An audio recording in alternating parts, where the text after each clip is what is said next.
Welcome to Samba Samba. Enjoy the video. You'll start by pairing quickly so you can type immediately. Turn on Bluetooth and leave settings open. This speeds discovery. Power the keyboard and hold its pairing button until the LED flashes. On the iPad, tap the keyboard name when it appears. If a code shows, type it and press return.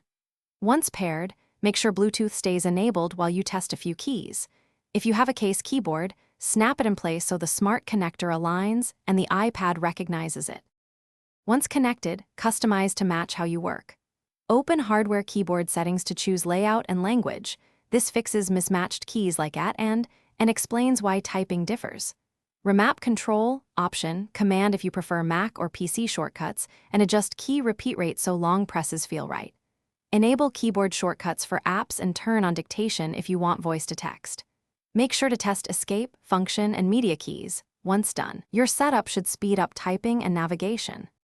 You're ready to use the keyboard across apps, and learning a few shortcuts will change your workflow. Try Command Space for search, Command Tab to switch apps, and hold Option with arrows for faster cursor moves. These explain how to be more efficient.